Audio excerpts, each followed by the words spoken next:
আসসালামু আলাইকুম, welcome to super English care. প্রিয় শিক্ষার্থী এবং সহকর্মীবৃন্দু, আজকে আমি ক্লাস 8 এর ইংরেজি বিষয়ের 6.3.6 যে অ্যাক্টিভিটি রয়েছে এইটার উত্তর উপস্থাপন করব। এই জায়গায় ইনস্ট্রাকশন রয়েছে, now discuss in groups and identify 5 sentences with informal features used in the text above. One is given for you as an example.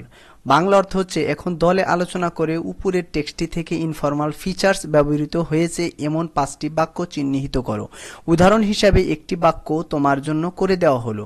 এর আগের যে অ্যাক্টিভিটি অর্থাৎ 6.3.5 যে অ্যাক্টিভিটি রয়েছে, এই অ্যাক্টিভিটিতে একটা ওইটা রয়েছে, ওইটা মূলত ইনফর্মাল টেক্সট এবং এই জায়গায় খালেক্স অ্যাসপিরেশন নামে একটা টেক্সট দেওয়া রয়েছে। এই টেক্সট থেকে এই টেক্সটের যে ইনফর্মাল মানে সেন্টেন্স রয়েছে সেগুলো শনাক্ত করতে বলা হয়েছে এবং এই জায়গায় 5টা বাক্য শনাক্ত করতে বলা হয়েছে এবং উদাহরণস্বরূপ এই জায়গায় একটা কিন্তু দেওয়া হয়েছে এবং এই জায়গায় 2টা কলাম দেওয়া রয়েছে, informal sentences features of informal writing used. অর্থাৎ এটা হচ্ছে ইনফর্মাল সেন্টেন্স কোনগুলো এবং এই পাশে এই বাক্যটা কেন ইনফর্মাল সেইটাই এই পাশে উপস্থাপন করতে হবে কোন ফিচার্সের জন্য অথবা কোন বৈশিষ্ট্যের জন্য। এই জায়গায় একটা যেমন দেওয়া রয়েছে, my name is Khalek and I am 12 years old. অর্থাৎ এই বাক্যটা ইনফর্মাল। কেন ইনফর্মাল? এই জায়গায় বর্ণনা দেওয়া হয়েছে, personal and subjective, I A first person is used. অর্থাৎ যে ইনফর্মাল টেক্সটের মধ্যে ফার্স্ট পারসন বেশি ব্যবহৃত হয় আর এই কারণেই এইটা হচ্ছে কি ইনফর্মাল সেন্টেন্স।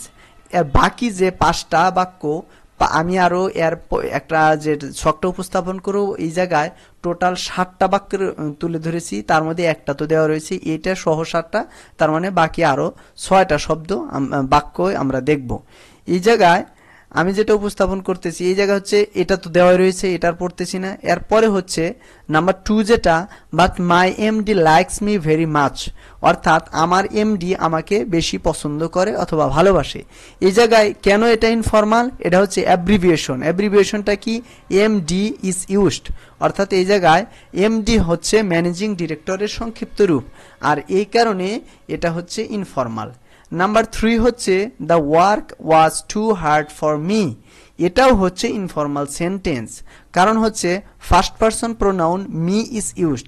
এই জায়গায় মি হচ্ছে ফার্স্ট পারসন, এটার মতোই এই জায়গায়, সেই কারণে এটা হচ্ছে কি ইনফর্মাল সেন্টেন্স। 4th হচ্ছে, আই এম 12 ইয়ার্স ওল্ড। এটাও ইনফর্মাল সেন্টেন্স, কারণ কি ইউজ অফ শর্ট সেন্টেন্স অথবা শর্ট সেন্টেন্স ইজ ইউজড, এটা আমরা লিখে দিতে পারি। তার শর্ট সেন্টেন্স কি আমরা জানি, গঠনগত দিক থেকে বাক্য হচ্ছে 3 প্রকার, সিম্পল, কম্পাউন্ড, কমপ্লেক্স। এর মধ্যে সিম্পল সেন্টেন্সটা বেশিরভাগ সিম্পল সেন্টেন্স ব্যবহার করা হয় ইনফর্মাল টেক্সটে এবং বড় বড় যে বাক্য অর্থাৎ কমপ্লেক্স এবং কম্পাউন্ড সেন্টেন্সগুলো ব্যবহার করা হয় ফর্মাল টেক্সটে। যেহেতু এই জায়গায় ছোট বাক্য এবং সিম্পল সেন্টেন্স আর এই কারণে এটা হচ্ছে কি একটা ইনফর্মাল সেন্টেন্স। এরপরে নাম্বার 5 যেটা, one day we all me and my brothers and sister wanna go to school. অর্থাৎ এই জায়গায় বলা হচ্ছে একদিন আমি, আমার ভাইরা এবং আমার বোন কোন জায়গায় যাব? স্কুলে যাব, মানে স্কুলে যেতে চাই। এই জায়গায় ওয়ানা হচ্ছে মানে এটা হচ্ছে ইনফর্মাল ল্যাঙ্গুয়েজ আর এটার ফর্মাল ফর্ম হচ্ছে 1 to। অর্থাৎ 1 to এর পরিবর্তে এই জায়গায় ব্যবহার করা হয়েছে কি ওয়ানা, আর এই কারণেই এই জায়গায় বলা হয়েছে wanna informal word is used.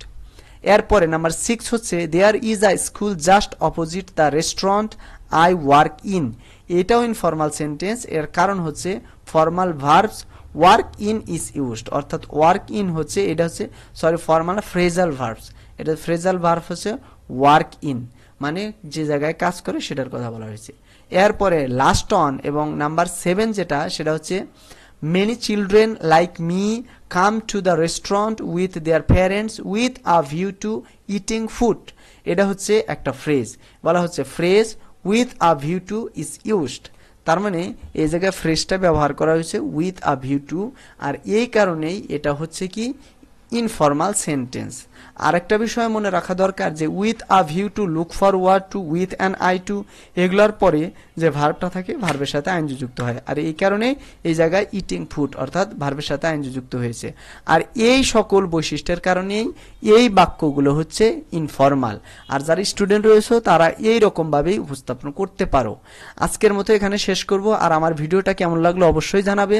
যদি ভালো লেগে থাকে তাহলে একটা সুন্দর কমেন্ট করবে, আর যদি কোনো প্রশ্ন থাকে তাহলে কমেন্ট বক্সে করে ফেলবে। আজকের মতো এখানে শেষ করতেছি। আসসালামু আলাইকুম।